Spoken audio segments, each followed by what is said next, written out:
Good morning, শুভ সকাল বন্ধুরা। তো শুভ সকাল বলবো না টেনশানের একটা দিন সেটা বলবো বুঝতে পারছি না। কারণ আজকে মাধ্যমিক পরীক্ষা শুরু। তো ছেলে মাধ্যমিক পরীক্ষা দিচ্ছে, সে একজন মাধ্যমিক পরীক্ষার্থী। তো ছেলেকে নিয়ে চলে এসেছি স্কুলের সামনে। তবে এটা কিন্তু রানাঘাটে নয়, এটা হচ্ছে কাসনাপাড়ায়। তো কাসনাপাড়ায় সিট পড়েছে। তো সেই জন্য সকাল সকাল ঘুম থেকে উঠে ছেলেকে রেডি করে নিয়ে চলে আসলাম স্কুলে। তো এখন স্কুলের ভেতরে চলে যাবে, ঢুকে যাবে পরীক্ষা দিতে।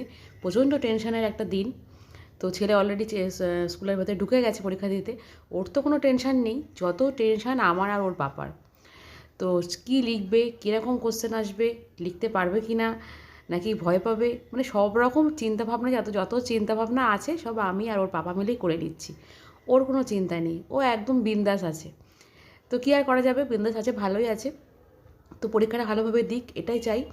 তো ওকে স্কুলের ভেতরে ঢুকিয়ে দিলাম, দিয়ে চলে আসলাম স্কুল থেকে একটু বাইরের দিকে, মানে মেন রাস্তার দিকে। ওই আঙুল দিয়ে দেখো দেখাচ্ছি, ওই দিকটাই ওদের স্কুল।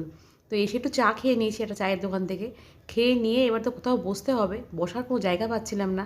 প্রচণ্ড রোদ্দুর, তার মধ্যে এত গার্জেনরা গেছে, তারা সবাই বসবে কোথায়, বসার জায়গার অভাব হয়ে গেছে এত রোদ্দুরে, ছাওয়াই নেই একদম। তো খুঁজে খুঁজে খুঁজে খুঁজে লাস্টে এখানে একটা জায়গা পেলাম, এই দেখো প্রিন্সের পাপা বসে আছে। তো এখানে এসে আমরা দুজনে মিলেই বসলাম। বসে সারাটা দিনই বসেছিলাম, মানে যতক্ষণ পরীক্ষা হচ্ছিল।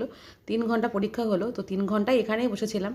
তো তখন দেখলাম যে এই ডগিটা এরকম জল খাচ্ছে, মানে যার দোকানে আমরা বসে আছি ওই ভদ্রলোক এরকম জল রেখে দেয় ডগিদের জন্য। তো তারা এসে এরকম জল খায়। তো দৃশ্যটা দেখে খুবই ভালো লাগলো যে তারা ঘুরে ফিরে এসে জলটা খাচ্ছে ওই জায়গা থেকে। তো তোমাদের সাথেও সেটা শেয়ার করলাম। তো পরীক্ষা হয়ে গেছে, এখন আমরা কল্যাণী স্টেশনে দাঁড়িয়ে রয়েছি, কারণ আমরা লালগোলা ধরেছিলাম। লালগোলা ধরে দেখলাম প্রচণ্ড ভিড়, দাঁড়াতে পারছিলাম না, তবে নেমে গেলাম কাঁচরাপাড়া থেকে এসে কল্যাণীতে। তো কল্যাণীতে দাঁড়িয়ে রয়েছি ট্রেন ধরবো বলে। তারপর বাড়ি চলে আসলাম। তো এখন সন্ধে হয়ে গেছে, এ দেখো ছেলে অর্ডার দিয়ে মিক্স চাউমিন নিয়ে এসছে খাবে বলে। কারণ ছেলের সঙ্গে কন্ট্যাক্ট ছিল যে যদি বাংলা পরীক্ষা খুব ভালো দিতে পারে তাহলে কিন্তু মিক্স চাউমিন খাওয়াতে হবে। তো সেই কন্ট্যাক্ট অনুসারে মিক্স চাউমিন খাওয়াতেই হলো আমাকে। আমার পকেট খালি হলো, কারণ বাংলা পরীক্ষাটা খুবই ভালো দিয়েছে, যেটা আশা করেছিলাম না যে এতটা ভালো পরীক্ষা দেবে। কারণ বাংলা মিডিয়ামের স্টুডেন্টরা তো বাংলা ভালো পারেই, কিন্তু ইংলিশ মিডিয়ামের স্টুডেন্টরা বাংলা পরীক্ষা ভালো হলে তার থেকে ভালো কথা মনে আর কিছু হয় না। তাই আমার পকেটটা ফাঁকা হলো, আর মিক্স চাউমিন আনা হলো। তো এটাই এখন খাওয়া হচ্ছে। ঘুম থেকে উঠে সকাল সকাল একদম ছেলেকে নিয়ে পড়তে বসে গেছি। ছেলেকে পড়াচ্ছি, ছেলে নিজে নিজে পড়ছে আর আমি পাশে বসে রয়েছি। কারণ আমি পাশে বসে না বসলে পরে ছেলে তো পড়বে না। সেই জন্য পাশে জড়োথড়ো হয়ে বসে থাকতে হবে, তাহলেই পড়বে, আর কোনো ব্যাপার নেই। শুধু বসে থাকতে হবে, প্রেজেন্ট থাকতে হবে, তাহলেই ও পড়বে।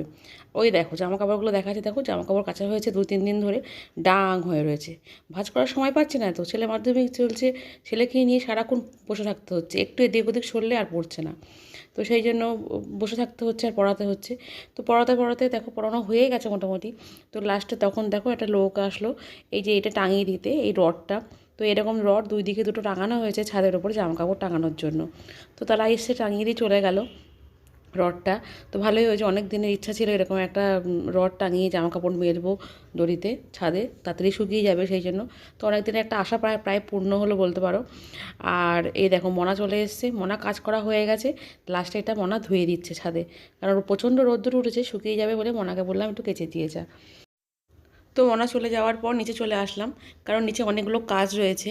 এই গাছটা নিয়ে এসেছিলাম আগের দিনকে, তো সেটাকে ঠিকঠাকভাবে জল টল দিয়ে ঠিকঠাক সেট করা হয়েছিল না, সেটাকে ঠিক করলাম।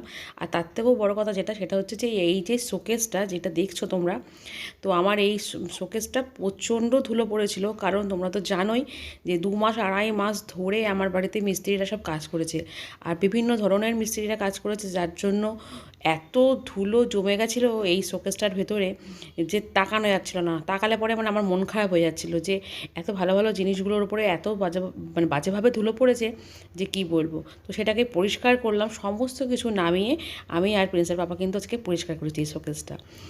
তো পরিষ্কার টরিষ্কার করার পর তারপরে প্রিন্সের বাবা কাজে বেরিয়ে গেল। আমি তারপরে কি করব, রান্না করব, কারণ ছেলেকে পড়ানো হয়ে গেছে, আর কোনো চিন্তা নেই। ছেলে এবার নিজের মতো নিজে যা পারছে করছে। তো রান্না করব, কিন্তু তার আগে চলে আসলাম এইখানে এই বিস্কুটটাকে ঢালতে, কারণ এই বিস্কুটটা এনে দিয়েছে প্রিন্সের বাবা। কিন্তু এতে পিঁপড়ে ধরে যাচ্ছে, যতক্ষণ না ঢালছে ততক্ষণ শান্তি নেই। তাই কৌটোটা নিয়ে চলে আসলাম বিস্কুটটা ঢালতে। তো এই বিস্কুটটা খেতে দারুণ লাগে, এটাকে চিনি বিস্কুট বলে। আমার তো ভীষণ ভালো লাগে চায়ের সাথে এরকম বেকারি বিস্কুট ধরনের জিনিস খেতে খুবই ভালো লাগে। তো এই চিনি বিস্কুটটাকে এখন ঢেলে নেবো একটা একটা করে। আর সন্ধ্যেবেলা হলে পরে সকালবেলা ঘুম থেকে উঠেই একটা করে চা দিয়ে বিস্কুট দিয়ে খাবো, দারুণ লাগে খেতে। তো সেটা ঢেলে নিচ্ছি, এটাকে ঢেলে নিয়ে তারপরে যাবো হচ্ছে রান্নাঘরে রান্না করতে। কারণ অনেকটা বেলা হয়েছে, কিন্তু প্রায় 12:30 মতন বাজে, 12:30 পৌনে 1 বেজে গেছে। তো এখন যদি রান্না না বসাই তো রান্নাটা আর শেষ করতে পারবো না। তবে আজকে সিম্পল রান্না করব, মাছের ঝোল রান্না করব আর একটা তরকারি করব। সব কেটে কুটে ধুয়ে বেছে রেখে এসেছি, এখন শুধু রান্নাটা বসালেই পরেই হয়। তো তাড়াতাড়ি করে দেখো সব ঢেলে নিলাম, এই দেখো তোমাদেরকে দেখালাম চিনি বিস্কুট, খুব ভালো লাগে খেতে।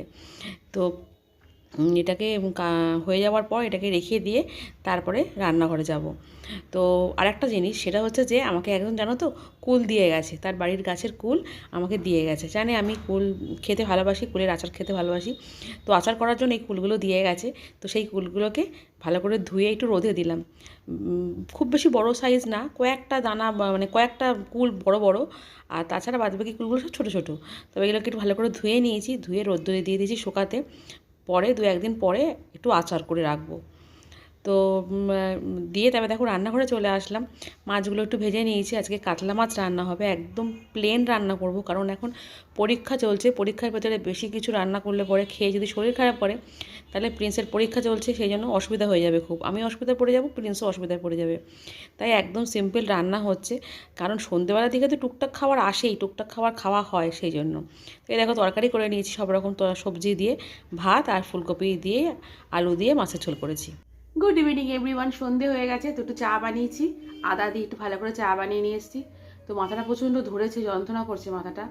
সেই দুপুরে খাওয়া দাওয়া করে শোয়ার পর থেকে মাথাটা যন্ত্রণা করছে। ঘুম তো সেইভাবে হলো না, একটু শুয়েছিলাম। তো উঠে এখন একটু চা করলাম আদা দিয়ে।